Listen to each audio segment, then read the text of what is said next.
Everyone, and welcome to Tap Into Your Creativity. Today, Wednesday, we have such a special guest, Nicholas Wilton, and I'm just going to wait for a second for everyone to join me today. I'm so excited for Nicholas to be joining us today. He's going to join us from his studio. He's in Northern California, and he's not only a teacher, a coach, an incredible artist himself, and full of knowledge, and can't wait for him to join us today. And he is here, and I'm going to just bring him in.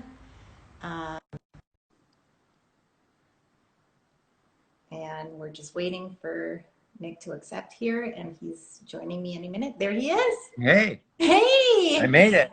You did it. I'm so proud of you. Now you know everything. Now you know Facebook, YouTube, and now Instagram. No, it's great. It's great to be here. Thank you so much for participating and being here. And like I said, you're one of my army of artists, and together we're definitely stronger. And can't wait for you to tell us who you are and where you work and a little bit of your background, if you could. Yeah. Hey, Brenda. Well, first of all, I just want to congratulate you on just what you're doing and just taking action like that and having such a big impact. And that's really why I'm here, because I just want to get behind people that are, you're just going for it and coming up with helpful, just helping people, and it's just really great. So, so I'm happy to be included and happy that this is helpful. Yeah, this is incredible. I mean, we've really helped together over 60,000 meals for people who are in such need right now of food, and it is really truly incredible on how one person can really help people. But it's not one; it's a community of coming together and helping. So yeah. So it's just really great. We need more of this, Yes. Yeah.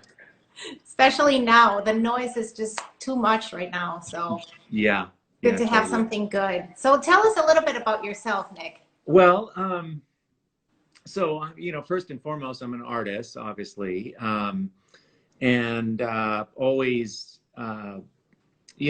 always made art. Went to art school, knew I wanted to do art. Did illustration for many years, but sort of the big thing that happened to me was in trying to figure out my own artwork, I just took a lot of notes. I struggled really a lot early on, and wasn't that happy with what I was making. And sometimes I would make things that I really liked, and other times I wouldn't. And it was really, and I know I'm speaking to the converted here, or people who understand that, when we make our art, when it's going great, your life's great. But if you're an artist, when it's not going great, your life it's hard, you get so wrapped up in it. Right.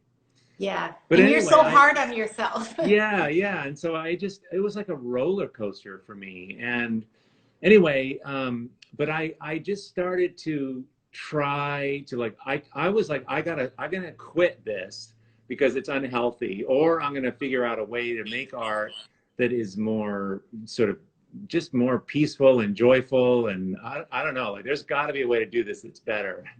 And it's not just about learning color and all those things, which are hard to do anyway, but just the piece of how to do it, the process of how to do it, so challenging. So anyway, so I just took a lot of notes, and then I started teaching just more to get out of my studio. And this was, probably 25, 30 years ago. I just started teaching because I realized that one of the things that I like to do is I like to be around people, and art making is often a solitary endeavor, right? So I started teaching, and I started teaching people kind of what I was learning and my approach to how to make art. And I was shocked because I discovered that people could take kind of my notes and move really quickly to making really personal, authentic work. And that was just so cool to I mean, I was as interested in that process as I was my own art, and it's never left me. And it's the perfect thing to do, I think. You know, my teaching and my community, all of that is the perfect complement for me in making my own art. So I've always done those two things together. So I'm really into helping artists, and I'm really into learning and sharing what I'm learning and learning from other people. So as I'm progressing, I'm just sharing my journey and seeing what everyone else is doing at the same time. Yeah, I think that, you know, what you just said is so important because you are also learning. You Totally. haven't stopped. You know, the minute that you Yeah. stop, then you become mediocre, I think.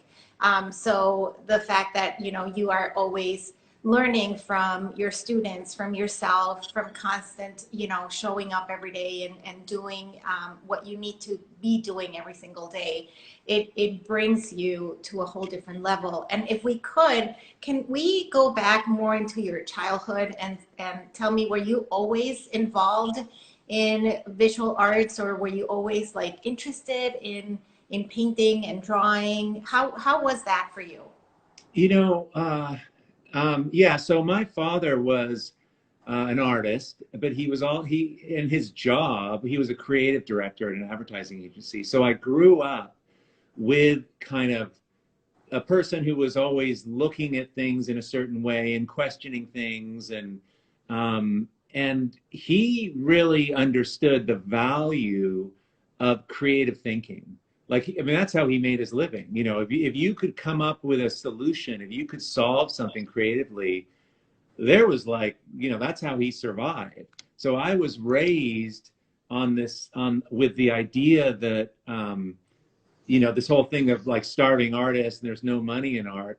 To him, there was nothing but money in art. And this is what I grew up with, that if you had an idea, if you could creatively solve something, if you could double down on your individuality, your life was set.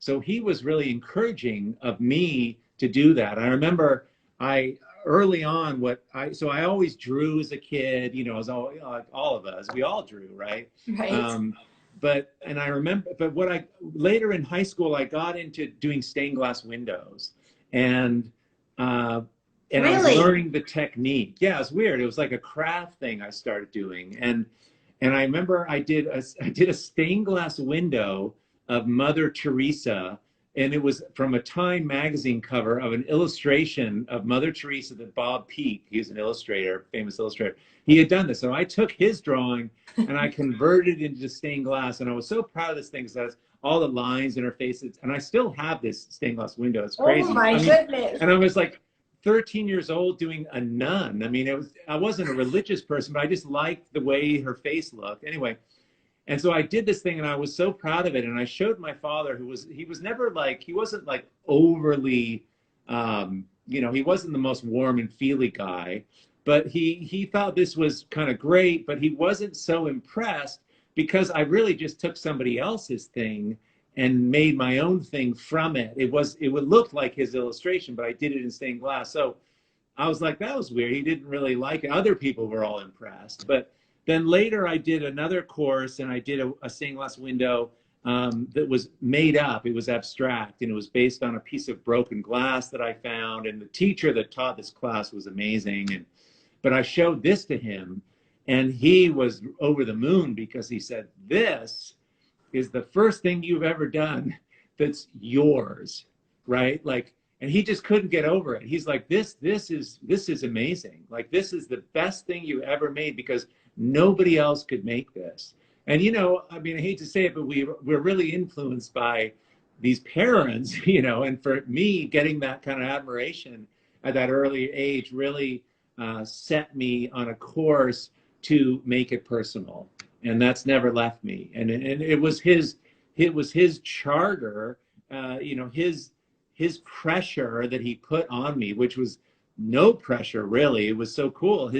He said to me, you know, I don't care, you know, he goes, I will be disappointed with you if you don't figure out in your life what you love to do, which is such a great thing to say to a young person because that means, therefore, that you get to try a lot of things. You're just figuring it out. Love what But you do and do what you love. yeah, like you got to do that. If you don't figure that out, if you settle, I will be totally disappointed in with you. And it's like, and that's become my life's work. Like I help creatives figure out their purpose, figure out how to make their work amazing. It connects back to what lights them up. I'm still involved in that, and I got good at it as a little kid because that was the ecosystem that I grew up in. So at what point, you probably, after you went to college and you said you were maybe 25, you decided, okay, I want to teach because I want to be a part of a community. I don't like being alone. I like being a part of a community. I think I have enough that I could influence people. You then transformed your career into not only being an incredible artist, successful artist yourself, but a business savvy, artist. And not a lot of people can say that they have both at the same time. And you have been able to balance both things. So how was that jump from, now you're 25, right? You have a college degree and you're really starting and you're throwing yourself out there kind of to teach, but having obviously a lot of confidence in yourself. Well, the confidence grew because I saw I had 5 or 6 people in my first workshop, and I just saw the results that were, it was pretty cool. Like people came to a workshop that had never done art before, and they left feeling really fired up. And the things they made, I knew were pretty darn good for someone who had never done art before. Like they grew at a rate that was way faster than I did. So that's what, and then, that's what builds the confidence, seeing that, seeing those results, so I kind of grew that, I didn't, and as far as business and business savvy and everything, I think, business is really just relationships. People are really, interested and will show up with people who, like, when you're speaking authentically and you're being real and you're being helpful, that's just a hell of a business model. Yeah. It's really pretty simple. Yeah. But I understand. I mean, art making is so difficult. I get why people would, that's just a lot on your plate, just that alone. But I think the process of how I make art and the way I incorporate sort of discovery, it applies really beautifully into business, into building things, into making things. I really merge personal with business, with life, with art. It's all in one thing. My whole approach it's pretty different than how a lot of people teach art, Yeah, I think it is. Yeah. Can you share with us a little bit on how what is your approach? Yeah, I was thinking about that this morning. So here's what I think we do differently. Um,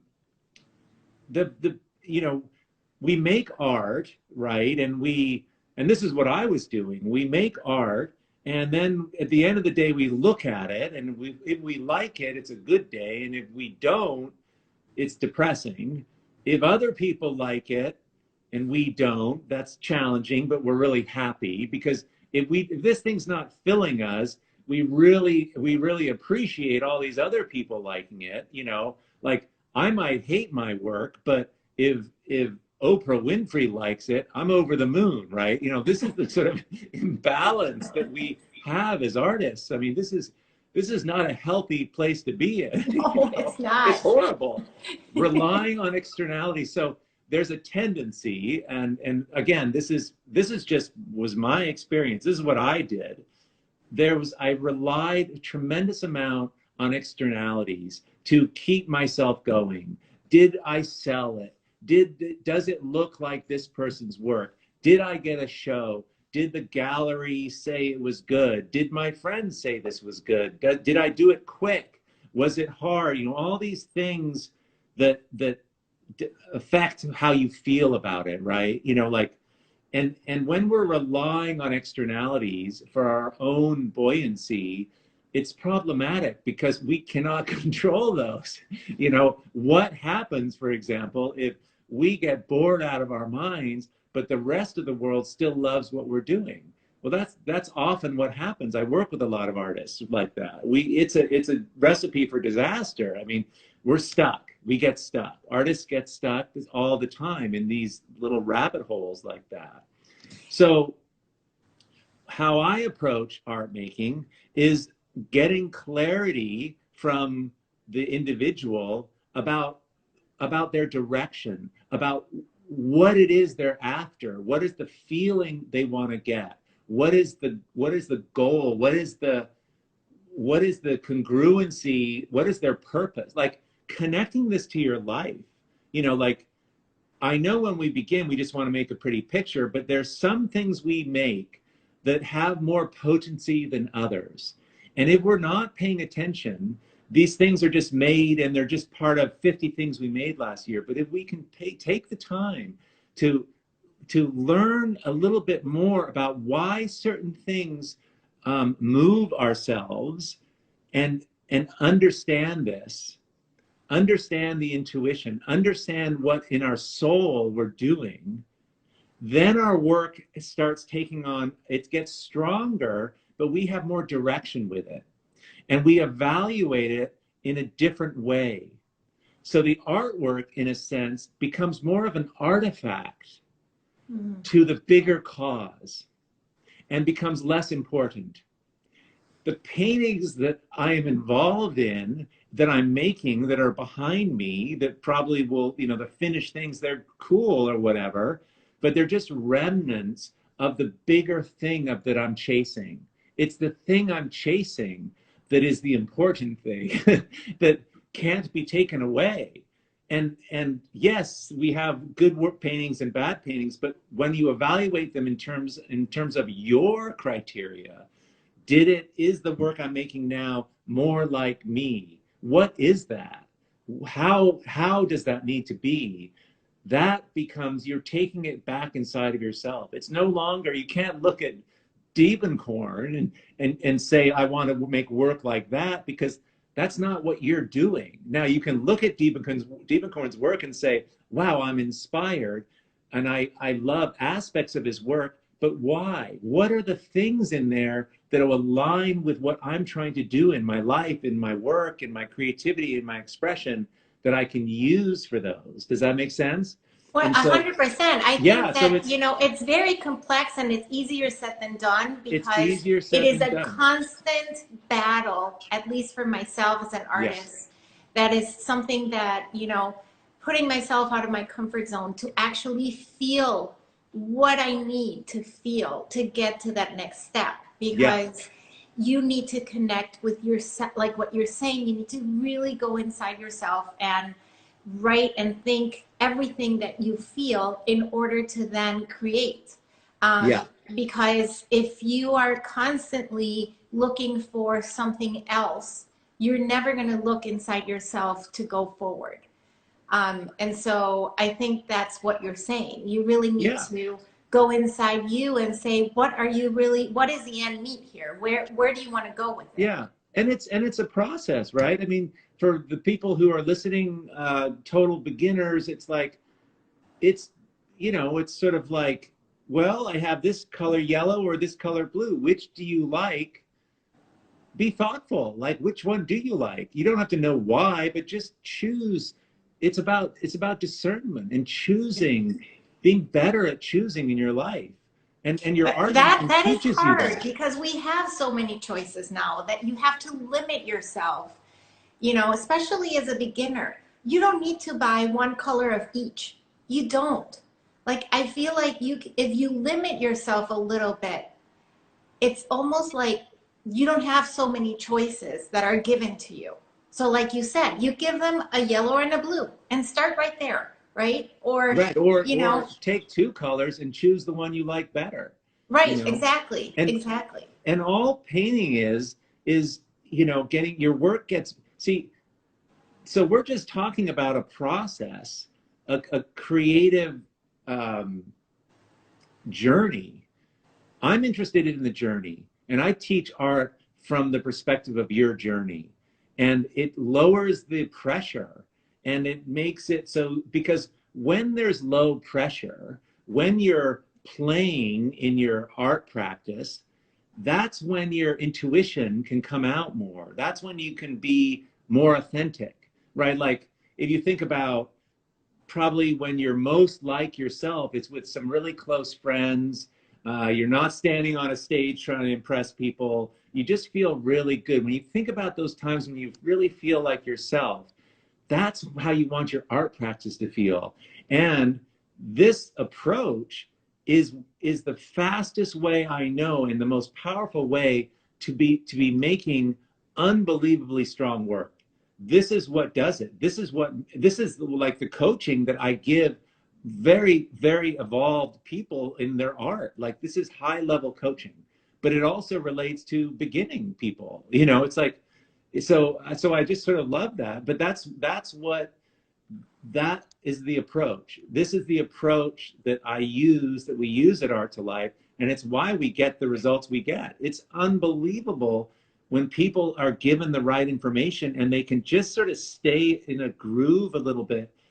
It goes much easier and much quicker. Certainly easier than I spent. I spent 10 years just, oh my God, you know, so much time spent going around doing stuff I didn't like, and dead ends, and you know, I mean, I'm not saying there's not going to be struggle, but it doesn't have to be the kind of struggle that just takes you out, you know. That long.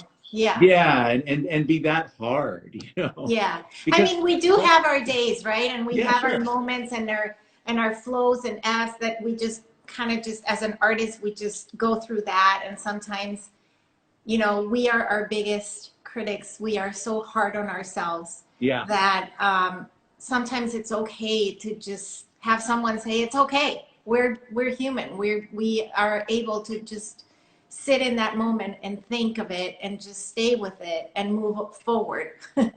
well, and so, and also that, you know, if you think about it, and I use metaphors a lot because it can explain it. So if you have a friend and you have a altercation, and someone has, maybe your friend has let you down, and you know, they're a good friend, and so you take the time to say, you know, listen, Eric, it felt crappy, you know, like I made dinner for you, and you said you were coming, and the last minute you canceled, and it was just kind of a bummer.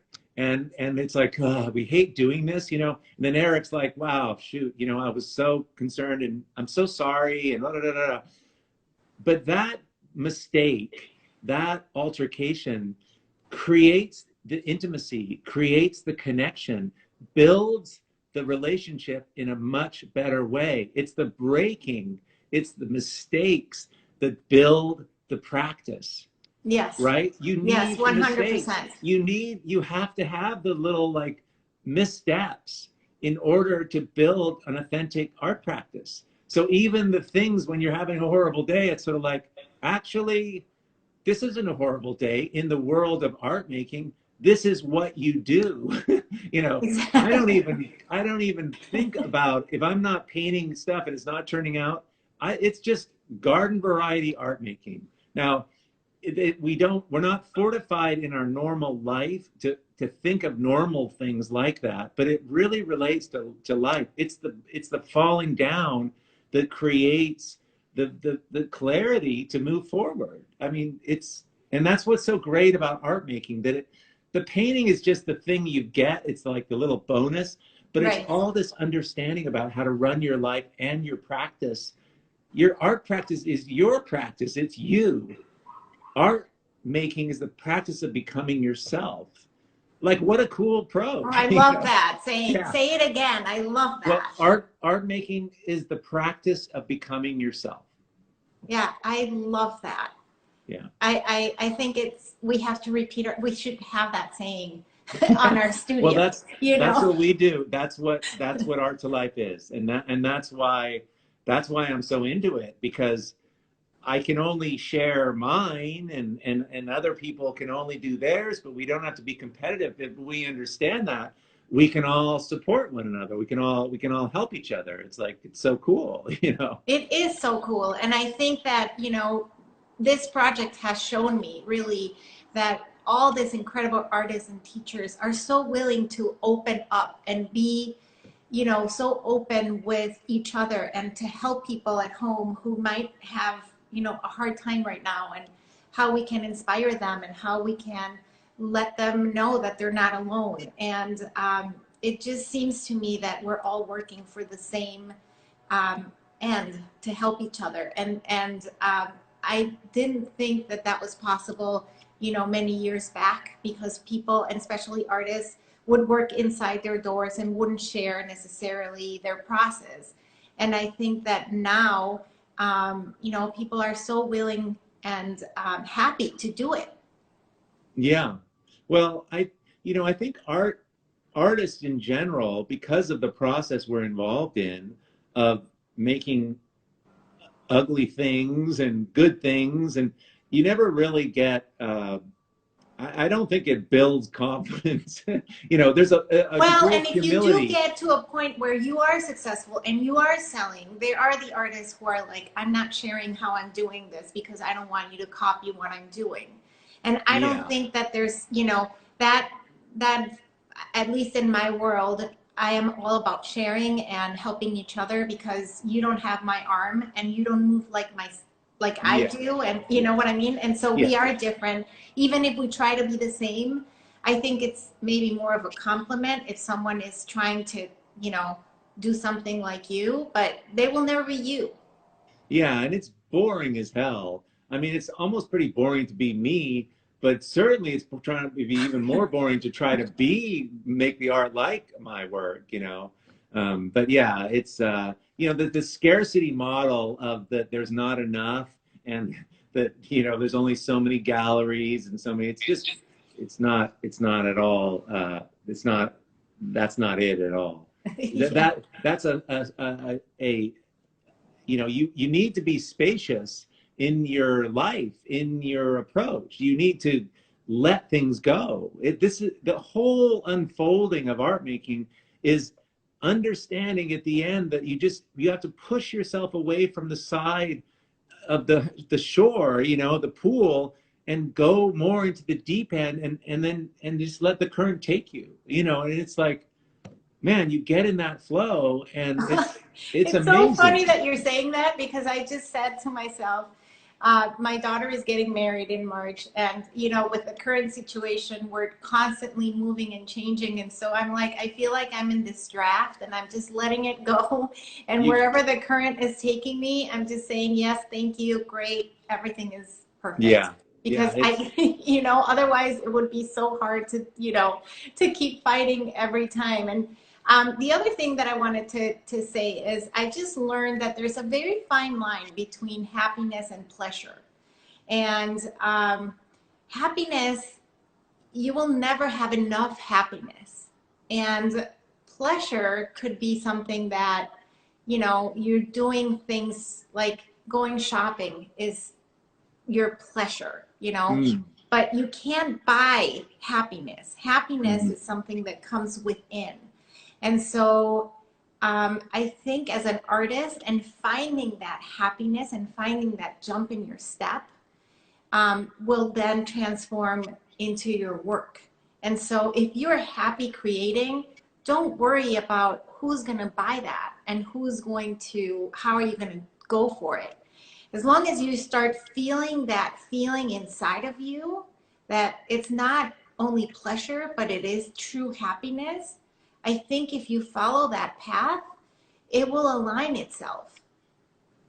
Yeah, yeah. I often describe, your making art needs to be a vacation in your life.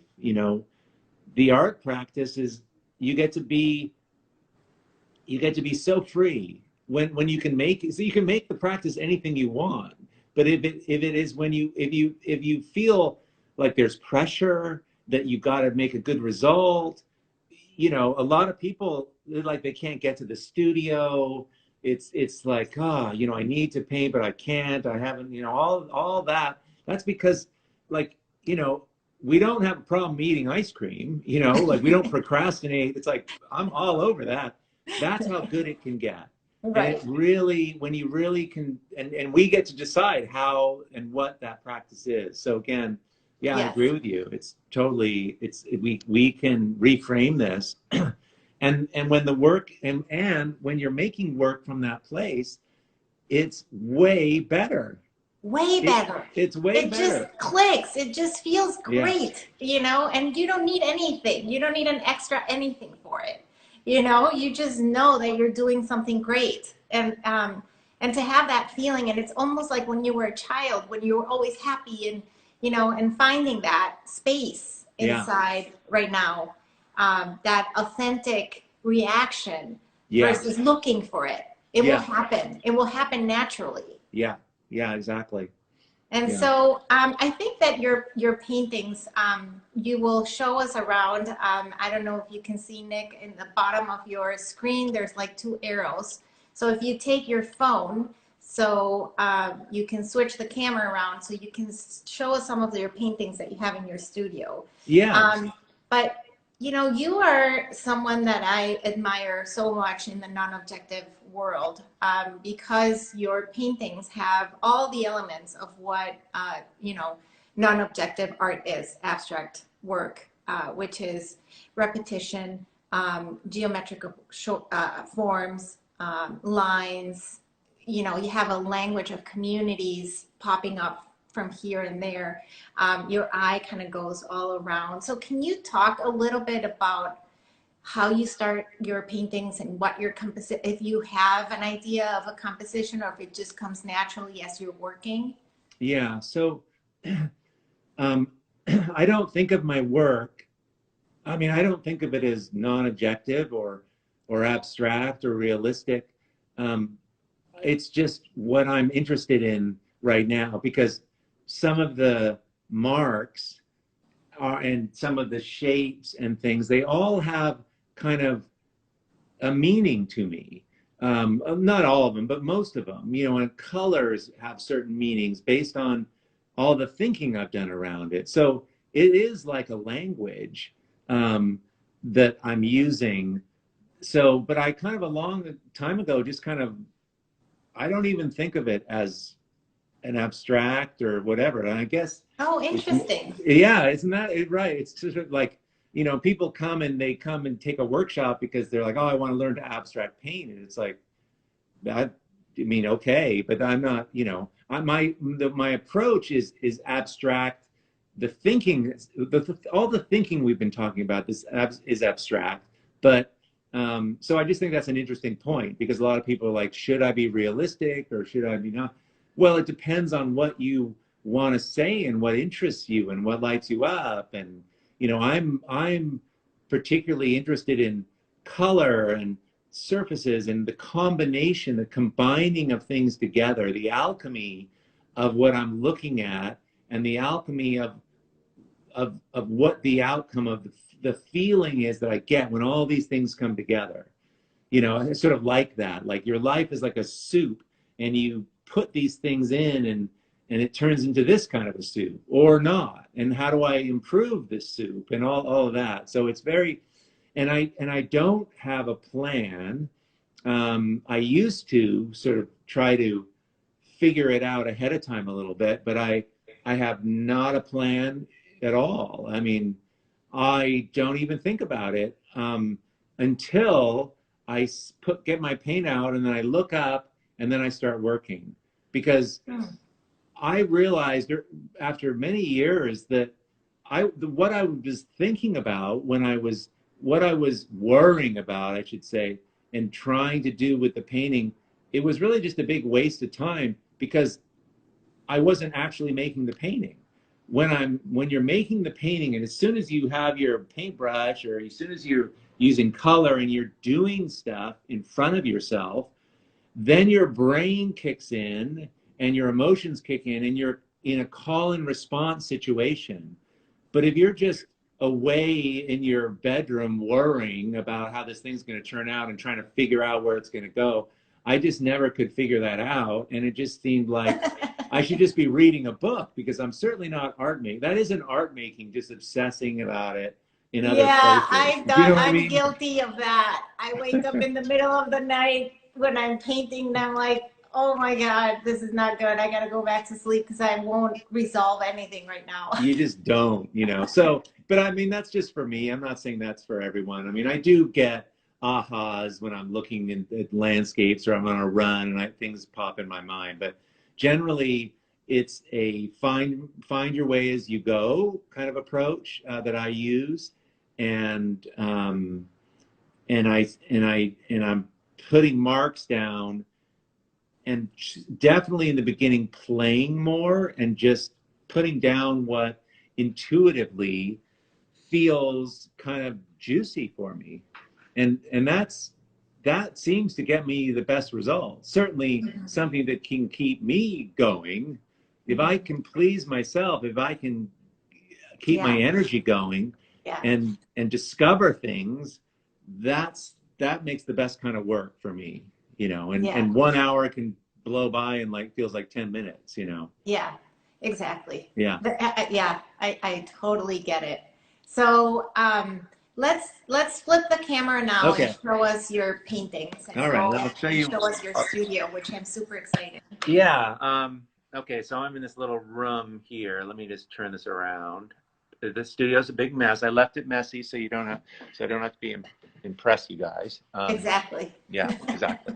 So I'm in this little room. I'm in this little room here that's kind of soundproof, but I Oh, have one great. of the paintings on my wall that I'm working on here. So I tend to work on, this is one of the things I teach. So I teach a whole process and approach, and one of the things that I teach is working in a series. And so whether you're working on small things or working on large things, so what you see here is a body of work or a bunch of stuff being made, Wow. that is all happening together.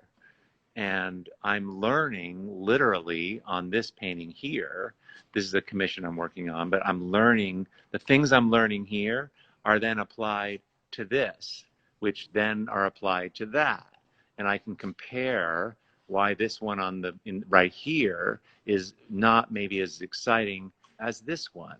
So I don't have a teacher, so I have to be the teacher for myself. And the way I do that, and the way I encourage people, is to have multiples of things going.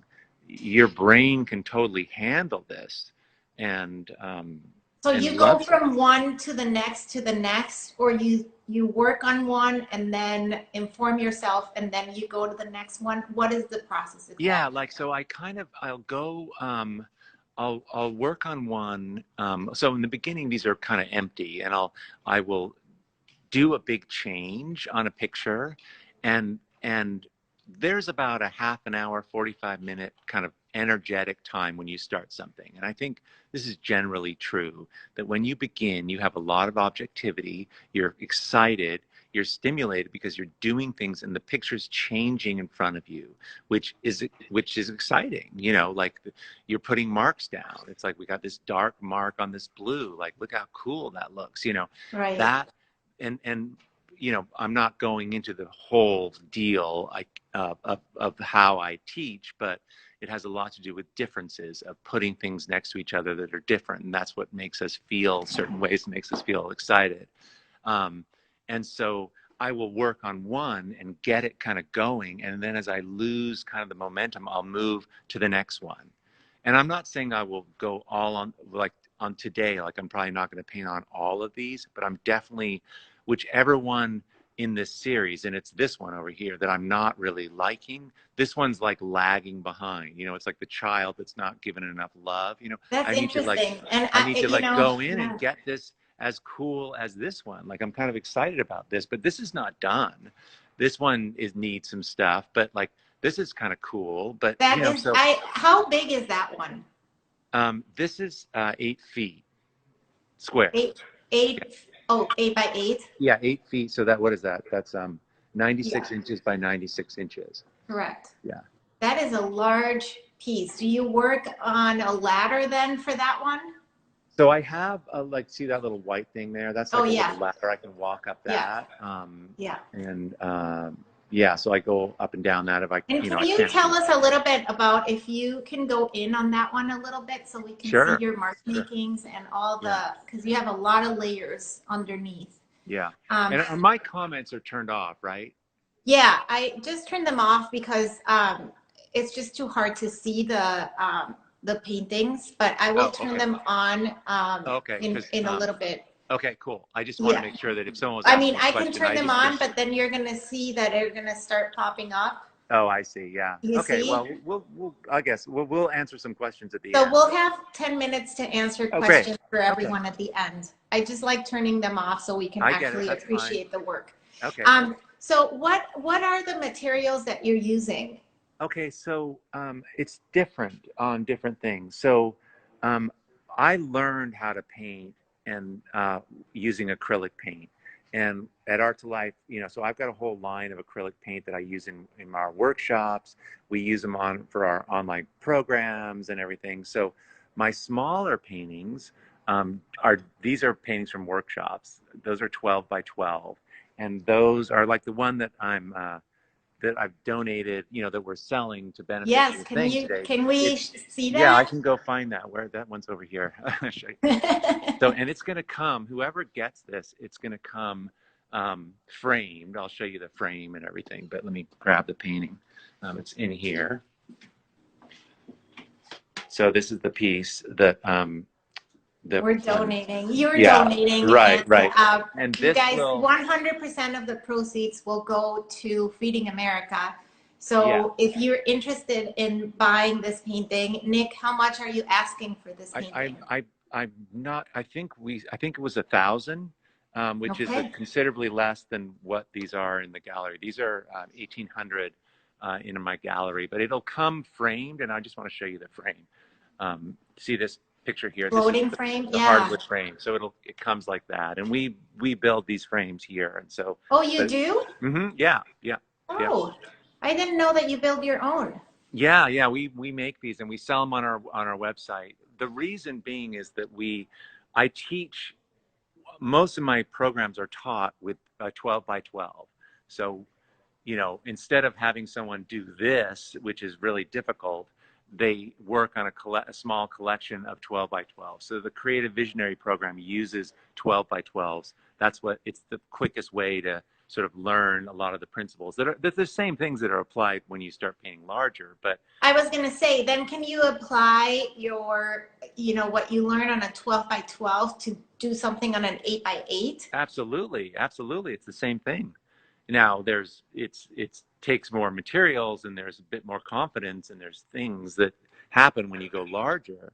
But yeah, how I teach is with principles, ideas they're not rules, they're just ideas that you can apply to your own thing. Whether like the principles that are making this interesting would apply whether this could be a realistic painting. The same principles are being used because look, I don't want to teach people how to paint a certain way. I want to teach people how to paint the way they want to paint and change how they want to paint. I mean, I might be painting, you know, realistic zebra paintings in a couple of years, and I tell you, the things that I teach completely apply to that. The knowledge in this picture completely relates to a strong, realistic painting, and that's what a lot of people don't really understand. That's Can why I you don't. talk about that for a minute? Yeah, sure. I mean, it's yeah. So let's see. What makes us feel alive in our life are things that we do that we haven't experienced before. So, for example, if when we go to a workshop, so if you're at a workshop, or let's say you go to Disneyland, or let's say we've been in COVID and you finally get to travel someplace, that experience is really brings you alive, makes you feel really excited. It fills you. Your soul, the innermost part of our being, wants to feel alive, craves it actually. That's why we love our birthdays. That's why we love doing a special thing, like all that. So when you start to understand that, if your art making can have that aspect to it. So for example, what feels really amazing on this rather gray painting is a really bold, saturated shape. That's why that blue looks really good. That's why that blue feels good to do. And it also visually does that. That's why Yeah. this painting kind of has some juice right now. That if the, like, and this is not a finished painting, but hypothetically, someone will buy this painting because they too are looking for those differences. They want to feel those universal desire to feel those Oh, feelings. I love that so much. Right? Like this is Yeah. right. Like so the painting that's not working so well. I mean, it's hard because these are sort of further along, but what's not working so well with this is all kind of the similar value, meaning it's kind of gray. And I mean, this is a hard one to look at, but I mean, a painting that's really not working. These are all kind of working, but um, it has, so it has to do with differences. So, Yeah. you know, and the differences, and once you understand how to show things visually, um, you get to show what you want. But it becomes very important to figure out what you do want to show. What is it? Yeah, Because, exactly. you know, What you do want to show. That's the yeah, important thing. yeah. And I how mean, you one, edit what you don't, and the editing process is as important. yeah, right. Like what adds to this and what's now, if I added another blue shape like that on this picture down here, it wouldn't be as interesting because we've already seen it. So it's like, you know, it's that kind of approach. Yeah. Um, so Do it gives you a you, lot of freedom, right? You know? yeah. Do you have some tools that you can show us around Sure, what sure. you use? So, well, so these are, these paintings are on panels. So let me show you over here. So here's some panels. These are hardwood panels, and you know they're just traditional panels. We get Yeah. these made different sizes, Yeah. but you can see here the panels are wrapped in canvas. So this is a In this on this is a canvas. painting that hasn't been Oh. started yet, but this is going to be this is, I'm going to pull this out, and these are two paintings ready to go, and they're going to go on that wall, and then I'll be starting them. And then when I finish the painting, I take the canvas off the hardwood panel, and we send it to the gallery or whatever. We roll it up and we ship it. Interesting. And why do you do that? Because you like the having a really hard surface that you can really scrape and go for it? Exactly, Hmm. exactly. Because I made art for many years on actually on hardwood panels. In fact, this painting is not on canvas. This is just on wood. Um, but most of my paintings. Have you ever done it directly, the canvas on the wall? And would you Yes, recommend doing that or? I like it being on panels so I can move the panels around, and I like Okay. having a definitive edge. Every time I like take a piece of canvas and I nail it to the wall, I end up painting. It's just hard for me to know where the canvas ends and begins. Like I really like to be able to see the square, you know, or Yeah, that's a great tip. That is yeah, a great tip. yeah. Yeah. And what are your favorite tools if you have them around? Yeah. So I talked about acrylic paint. These are not acrylic paint. This is oil paint, and I work on, because I'm working on a bunch of pictures.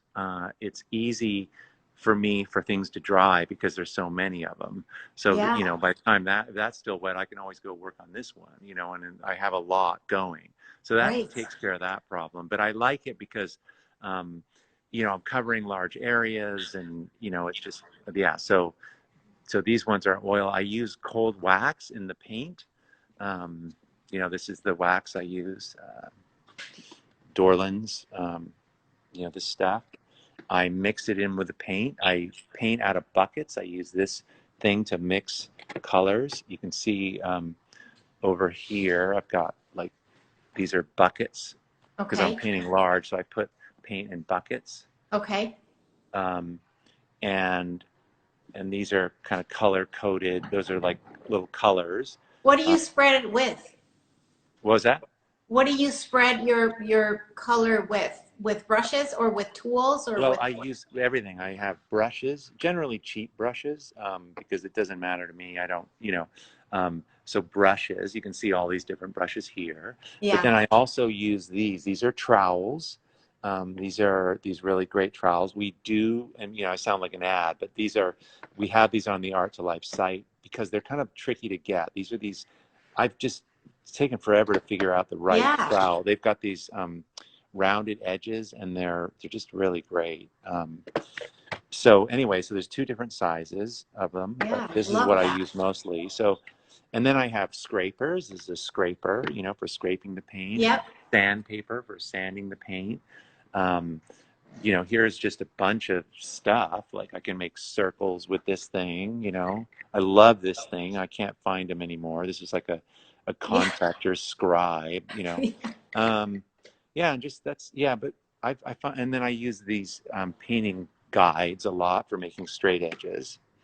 Yeah, Uh, I use those too. I love yeah, them. Yeah. but yeah. So that's it. I mean, a paintbrush is not actually the most effective way to put marks on. I'm I going to always turn look. on comments right now just for Sure. people to start popping on questions if you have them. But um, so it's interesting because the one, I was seeing one of the comments was like, some of the paintings that Nick is not liking, I'm loving.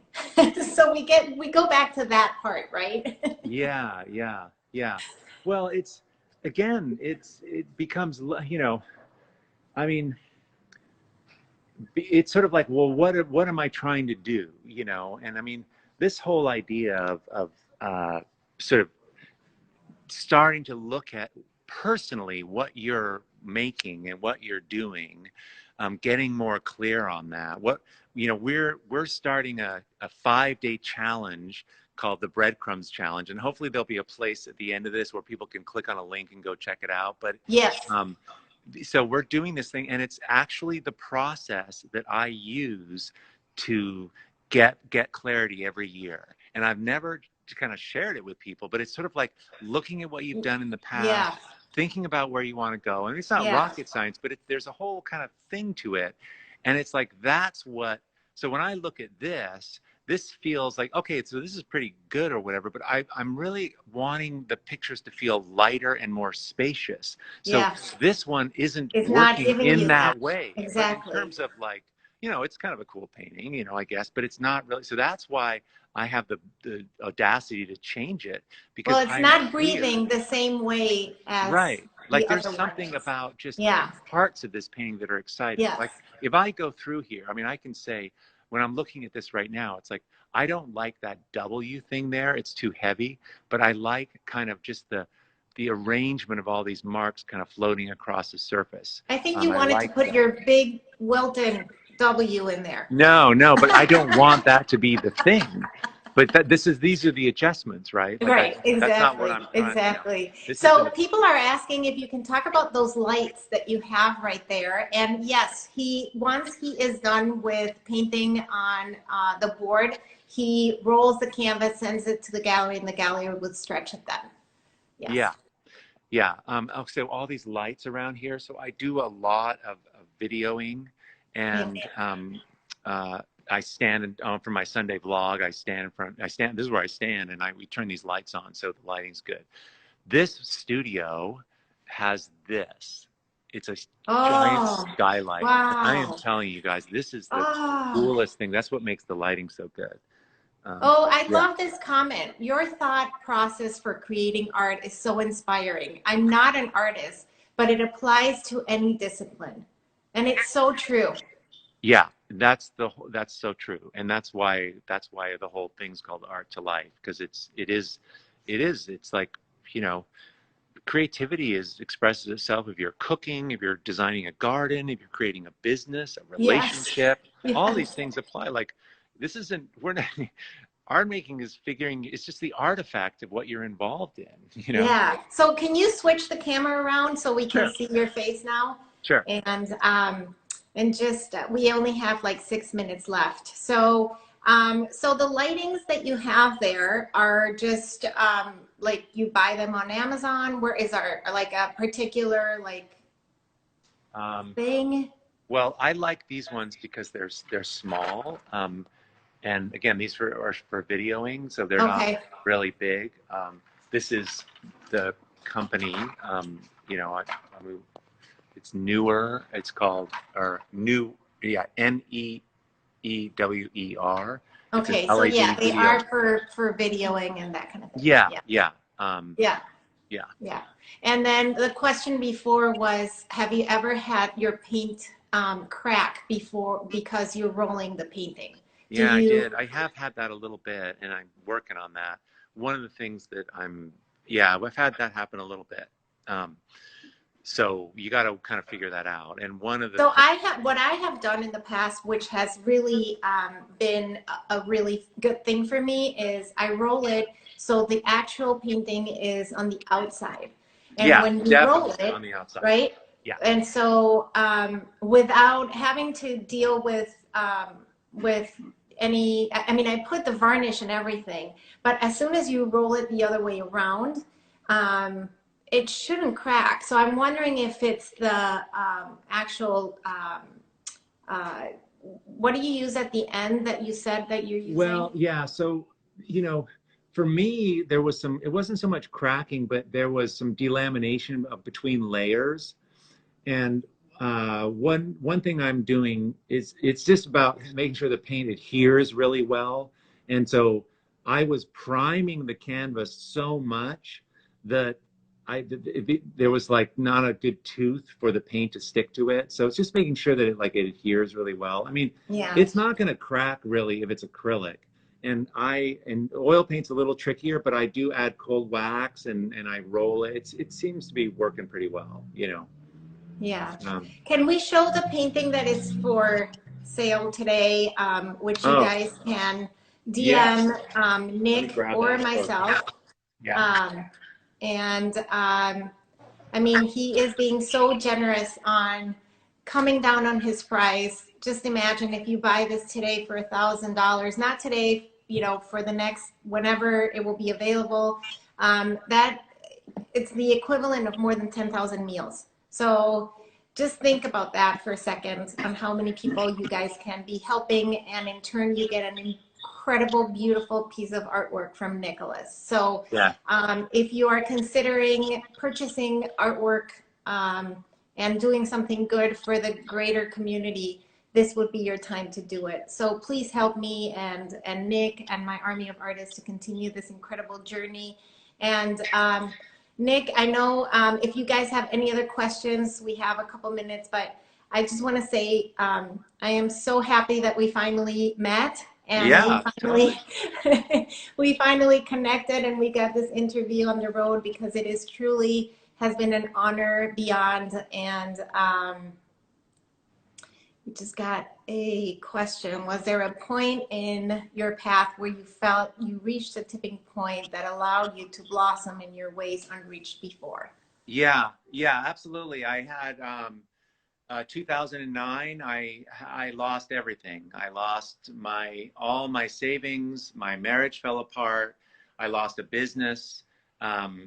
Just absolute rock bottom. And that, like, that's what gave me the humility and the knowledge to help other people. From that, we talked about this earlier, right? Like, Yeah. when you fall down, Yeah. like, none of this could We have have been a minute possible. left, so you have to talk Yeah, quick. none of that would have been possible. So yeah, the mistakes and the missteps are what give you the momentum, and that's been true in my life. So the breadcrumbs, yes, we're gonna link that, but yeah. So you can. that's starting on Monday, the Creative Breadcrumbs Challenge. We have a Facebook group that's going in there. We have a ton of people in there. I would love to have you guys come in. It's all about what we've been talking about, figuring out about what you're doing, where you're going. I love this stuff. Oh, I'm so excited. I can't wait. I'm going to join that. Please join Nick and follow him and buy today his beautiful artwork, and let's just continue on this incredible path. Nick, thank you for everything. I so enjoyed this interview, and we'll see you soon, hopefully. Okay, thanks for all you do. Bye, Take everyone. care. Super appreciate you being here. Okay. Of course. Thank you. We might Bye. have to have a part two. Okay. Bye. Bye.